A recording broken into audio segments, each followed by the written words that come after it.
In the fading glory of a once mighty empire, a whisper of hope began to stir. For 70 long years, God's people had been in exile, their hearts heavy with the memory of Jerusalem, a city in ruins, its temple a pile of rubble. The vibrant songs of worship had been replaced by a deafening silence. But even in the darkest night, a new dawn was promised. In the heart of the powerful Persian Empire, a man named Ezra, a scribe and a priest, held onto this promise.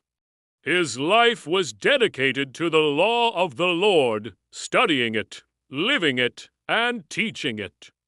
He prayed for his people, his heart aching for their return to the land God had given them. He wasn't a king or a warrior, but his faith was a weapon far more powerful. Then the unthinkable happened. Artaxerxes, the mighty king of Persia, a ruler of a foreign land and a foreign faith, summoned Ezra. The king's heart had been moved.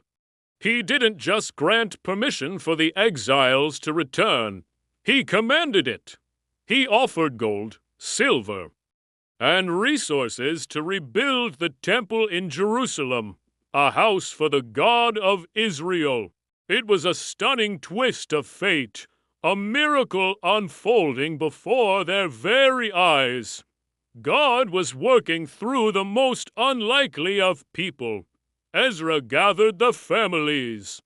A brave and hopeful crowd ready to embark on a perilous journey home. It was a long and dangerous road filled with threats from bandits and enemies. Ezra could have asked the king for a military escort, a legion of soldiers to protect them and their precious cargo, but he made a bold choice.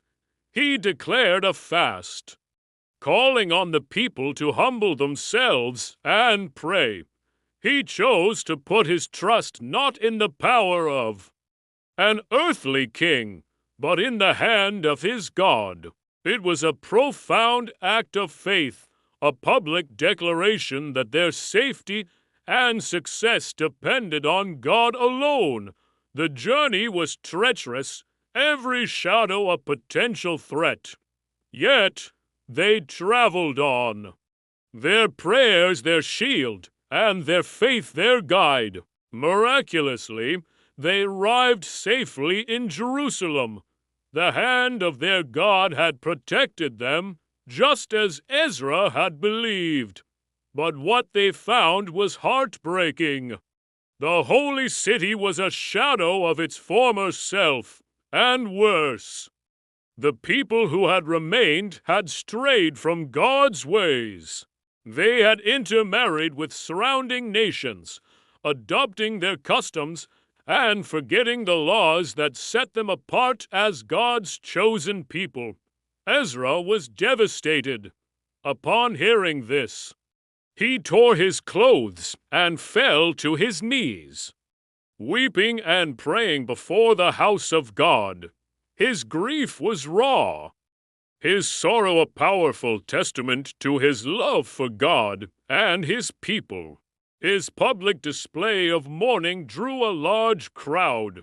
They saw his pain, and it mirrored the conviction in their own hearts. They had failed. They had broken their covenant. As Ezra prayed, a sense of repentance swept through the crowd. One by one, they began to confess their sins.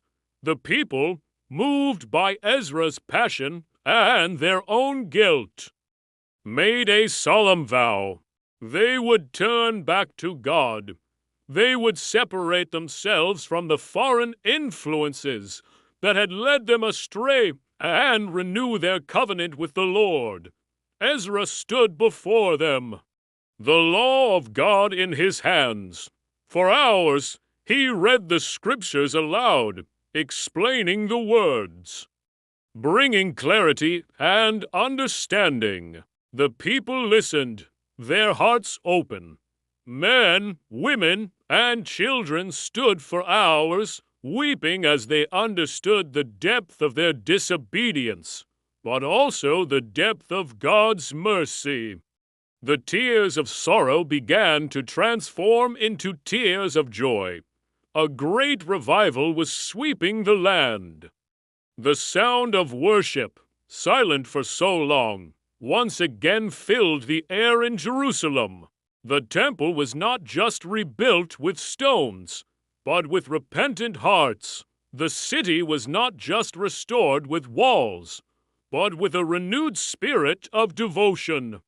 Through one man's unwavering faith and a people's willing hearts, a nation was reborn from the ashes of its ruin. This wasn't just about rebuilding a temple. It was about rebuilding a relationship with God, a powerful reminder that no matter how far we've strayed or how broken things seem, it's never too late to return, to rebuild, and to experience a revival of our own. Thank you for watching. If this story moved you, please like, share, and subscribe for more content that inspires.